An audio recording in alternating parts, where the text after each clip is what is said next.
They thought one nation would break alone, but they didn't expect the ripple that would follow. When Iran struck back, it wasn't just a military move. It was a spark that's now igniting hearts across more than 40 Muslim nations. For the first time in generations, the Ummah isn't just speaking, it's standing. This isn't just about missiles and headlines. This is about a long silenced roar returning to the world stage. If you've ever wondered what happens when unity replaces fear, when faith turns into force, and when a sleeping giant begins to rise, then stay with me.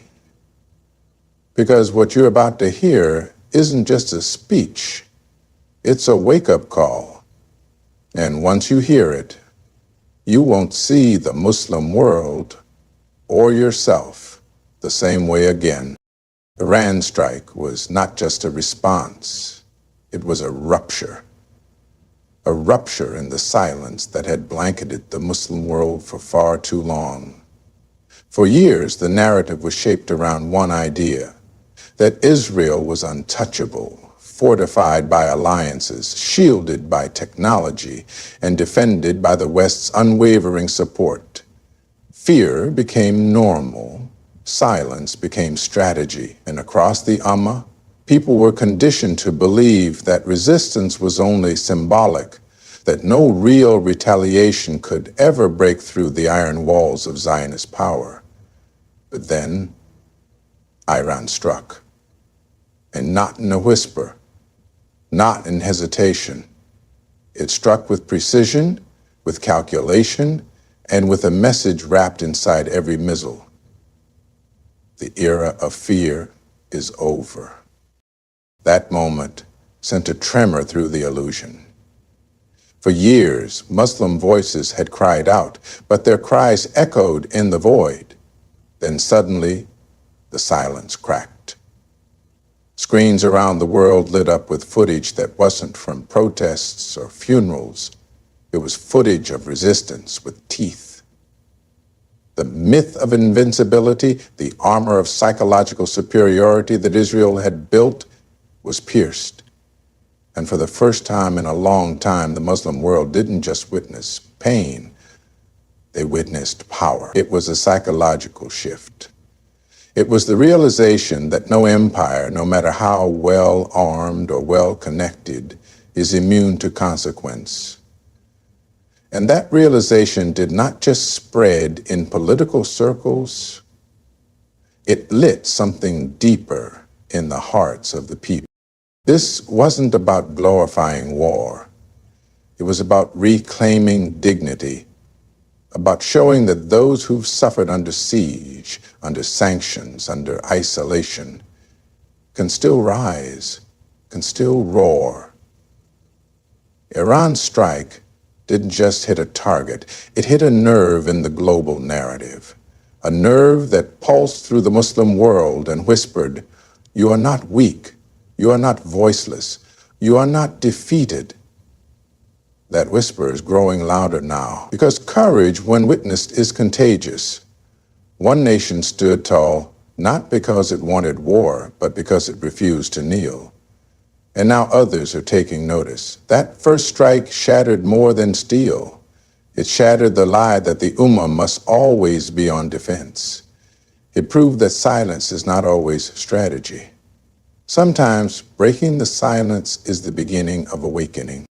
For decades, the Muslim world's response to injustice has been rooted in emotion. The images of children buried beneath rubble, of mosques desecrated, of cities turned to ashes. These sights would spark fury in the streets, tears in our homes, and trending hashtags across the internet. But after the rage would settle, silence would return.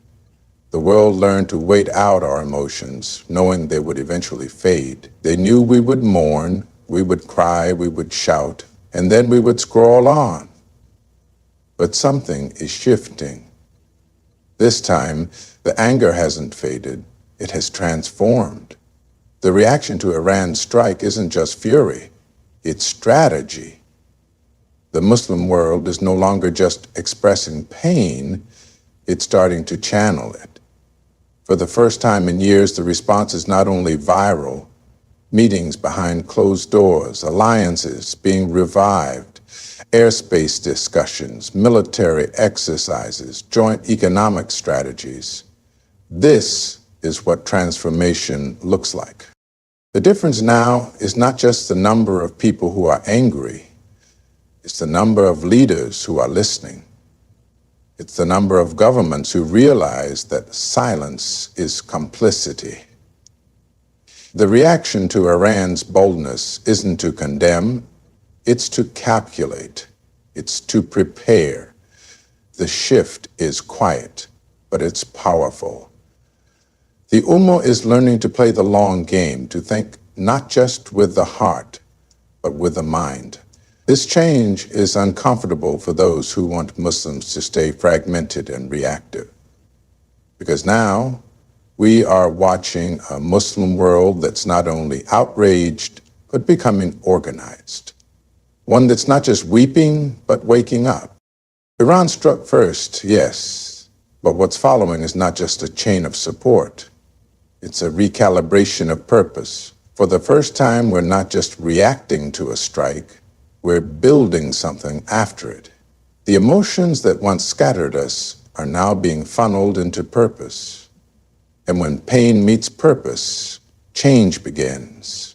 What we're witnessing is a transition from protest to planning, from noise to negotiation, from temporary rage to permanent resolve. This is not the Muslim world the powers of oppression are used to.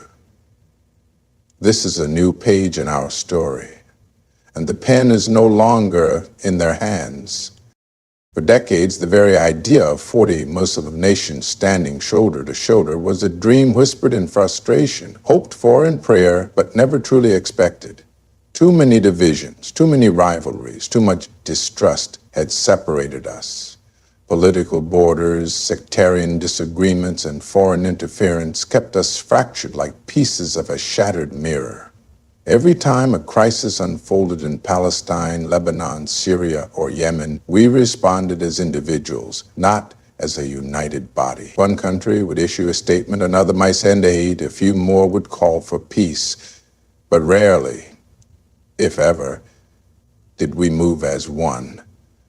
But something has changed. Iran's decisive response has triggered more than just headlines. It has sparked momentum. For the first time, nations that once sat silently are stepping forward.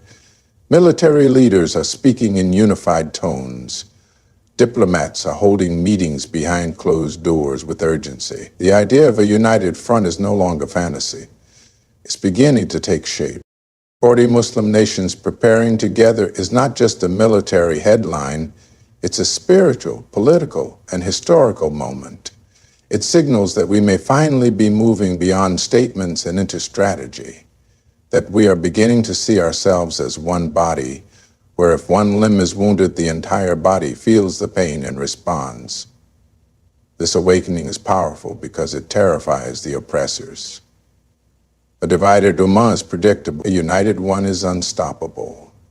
Our enemies have always feared our numbers, but they counted on our disunity. They counted on our distractions, our divisions, our hesitations.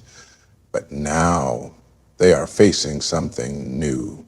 Dialogues between countries once distant, defense coordination between leaders once indifferent, and public support that refuses to fade away. This isn't about starting war, it's about ending injustice.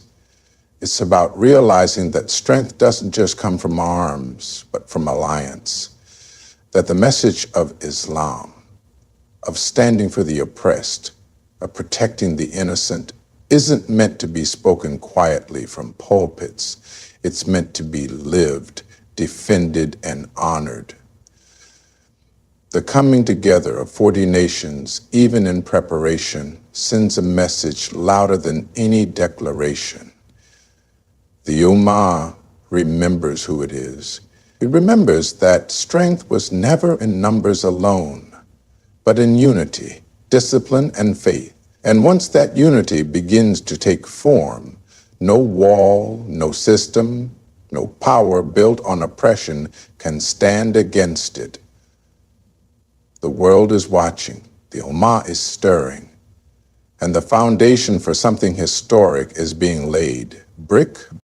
Israel has long dominated not only military landscapes, but also the battlefield of perception. Its strength for years has rested not just on its weapons or alliances, but on its ability to control the global narrative. With the help of powerful media machines and unwavering political backing, Israel crafted an image of superiority, invulnerability, and victimhood, all at once. Any threat to its security was amplified. Any aggression it committed was softened or justified. In that space, the world was trained to view Israel as the side under attack, even when it was dropping bombs on civilian homes. But the recent shift in momentum, triggered by Iran's bold and unexpected strike, has thrown that carefully crafted image into crisis. And now Israel finds itself facing a new battlefield, one that requires more than military strength to navigate. A battlefield where diplomacy is shifting, airspace is being denied, political pressure is mounting, and new voices are rising louder across the globe. This battlefield isn't about missiles. It's about meaning. It's about whose story holds weight and whose pain the world can no longer ignore.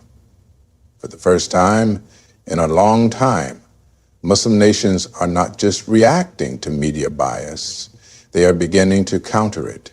They're building platforms, investing in narrative control, and leveraging political alliances to reframe the conversation. And it's working. The world is beginning to see the cracks, beginning to question the imbalance, beginning to recognize that the so-called victim may in fact be the oppressor. This kind of shift terrifies a system built on perception, because when the illusion starts to fade, real accountability begins to grow. Israel, for the first time in its modern history, is surrounded not just physically, but diplomatically and ideologically. The once solid wall of unquestioning support is showing signs of erosion. Protests erupt globally, not just in anger, but with knowledge, with context, with clarity. And when the truth begins to move, it becomes unstoppable. This is the new war Israel faces. A war of legitimacy, of image, of moral ground. And that's a war that can't be won with drones and missiles. It must be fought with truth. And truth is finally rising from the ashes. That's what 40 united Muslim nations threaten, not just with force, but with facts, faith, and a united refusal to stay silent. The world is watching, and this time the curtain is being pulled back. There's a kind of strength that goes beyond strategy, beyond military might, and beyond numbers. It's not written in policy papers or broadcast through satellite imagery. It's the kind of strength that lives deep inside the heart of a believer, the kind that no weapon can destroy and no army can conquer. When Iran struck, what truly rattled its opponents wasn't just the power of the weapons or the scale of the attack. It was the courage, the conviction, and the fearlessness of a nation that had been sanctioned, isolated, threatened, yet still stood up and said, "We will not bow." That is the kind of force that sends shivers, not because of destruction, but because of dignity. And that dignity flows from something deeper than political power. It flows from faith. What the enemy fears most isn't just unified military force. It's the unity of belief. It's the strength of a people who turn to prayer before battle, who fast with purpose, who live for more than survival. They live for something eternal. That's why Muslims who rise in the face of oppression are not just fighters. They are symbols. And those symbols spread like wildfire across the world. child praying in a bombed-out room, a mother burying her son with her head held high, a soldier making sujood on the battlefield. These are images that no enemy can erase, because they show a truth that the world tries to ignore. A believer with faith is more powerful than a tyrant with tanks. This moment in history is about more than weapons. It's about what's being revealed. The oppressors rely on fear, but fear does not control a heart that trusts in God. That's why 40 Muslim nations aligning is not just geopolitics, it's prophecy in motion. It's the revival of a spirit that for too long was crushed by colonial borders, broken by puppet governments, and silenced by global powers. But faith cannot be colonized. It cannot be bought. It cannot be erased. And now, as the Ummah begins to remember its strength, not in anger, but in belief, we are witnessing the return of something ancient, a power that made empires crumble before and can do so again. It's time we understand what our real weapon is. Yes, we need unity. Yes, we need strategy. But above all, we need to return to the source of our strength, submission to Allah, trust in His plan, and the certainty that no injustice lasts forever. That is what the oppressors fear most, not our armies, but our awakening. For years, the Muslim world has been living in cycles, moments of outrage followed by silence, sparks of unity followed by division, waves of protest followed by a return to comfort. Each tragedy would awaken us briefly, only to be drowned out by the noise of daily life. But this time feels different. Iran's strike didn't just trigger political shockwaves. It triggered a deeper question across the Ummah. What are we waiting for? Because every time we wait, every time we delay, every time we convince ourselves that someone else will fix it, we lose another opportunity to reclaim our dignity. This moment is no longer about politics. It's about identity. It's about realizing that the time for warnings has passed. The time for reaction is over. The Ummah has been warned for generations, by scholars, by Quranic verses, by the cries of orphans and the blood of martyrs. Now the question is not, what's happening to us?